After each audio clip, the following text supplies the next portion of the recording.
Hi guys, this is Alex from Top Tennis Training. Today we're going to talk about string tensions. Now the first two main concepts to understand is that a tighter string, a tighter restring, is not giving you as much power, it gives you more control, and a looser restring will give you more power. So there's two different ways of where I'm going to use these strings. So when I'm looking for control, I'll turn up to a tournament, and if I'm feeling that the ball is flying through the air a lot, perhaps I'm playing in a little bit of altitude, or the balls are particularly hard so they're flying off my strings a lot, I'll use a slightly tighter tension. So I'm trying to get the ball in, I'm feeling like I'm overhitting the baseline a little bit, I'll go for the slightly tighter racket tension. When I'm looking for a bit more power, so for example if I'm playing on clay and I'm using a lot more topspin, where the balls are going to start landing a little bit shorter because I'm not going to get as much power and pace through the ball, but I'm using more of a rotation, then that's when I'll be using a slightly looser tension.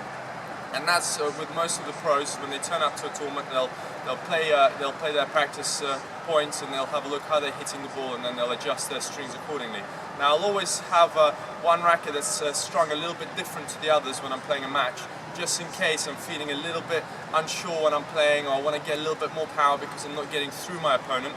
So I'll have a looser string in my bag just in case I want to do that. But obviously different players have different preferences. Another thing, obviously, if I'm playing against the wind, I might want to use a little bit more looser racket. So a lot of players will adjust depending on which side of the court they're standing on. But yeah, definitely the looser string gives you more power, and the tighter racket tension gives you more control. Now, as you know, different rackets have different power capabilities. So a slightly more powerful racket than the one I use, this is the Babolat Pure Drive. This racket would give me a lot more power on the ball, so I'm actually going to use a little bit tighter, possibly tighter restring than perhaps on a Head Prestige, which has a slightly tighter stringing pattern, so there's more strings, therefore the racket will be feeling a little bit stiffer when I hit, so it won't generate quite as much power. So maybe on those rackets I'll use a little bit more of a looser restring.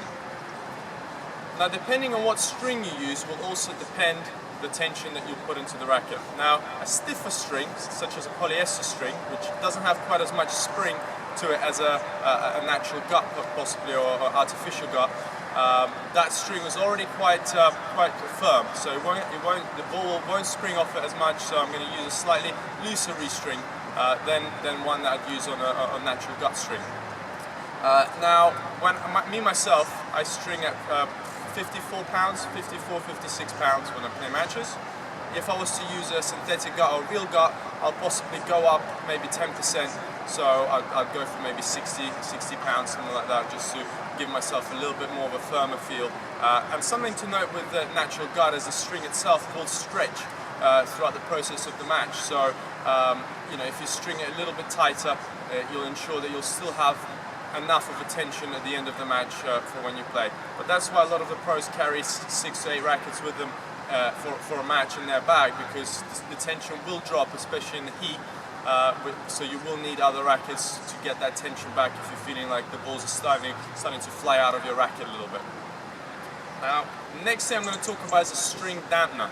Now, the dampener will make the racket feel a lot stiffer and the string tension a lot tighter than using without it.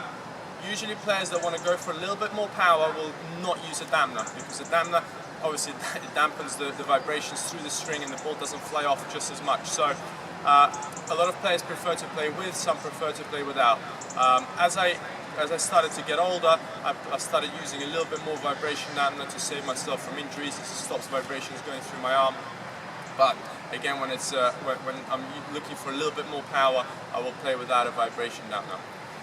When I was going to a tournament and I was playing without a vibration dampener and I was starting to play a match, I'd always have one in my bag just in case, because all the time when you give a racket to restring to someone at a tournament, especially, you don't know what tension will come out of that machine. And a lot of the countries, maybe they don't have the best equipment to restring a racket. So when I was traveling, I'd always travel with a few vibration dampeners, so that if a string feels very loose, for when I come on the court, if I don't quite feel that that I'm getting enough control on the ball, I'll put a vibration dampener in, and that should solve my problems. Thanks for watching, guys. I hope that will help. Please subscribe to the channel, leave a comment below, and press the like button. Now, we've given a lot of free hidden videos to our email subscribers, so do subscribe to our email list, because that will give you access to all those videos, a lot of tips that you wouldn't have seen on the YouTube channel. Go onto this racket right here, onto my racket face, click that, and you can subscribe to our list.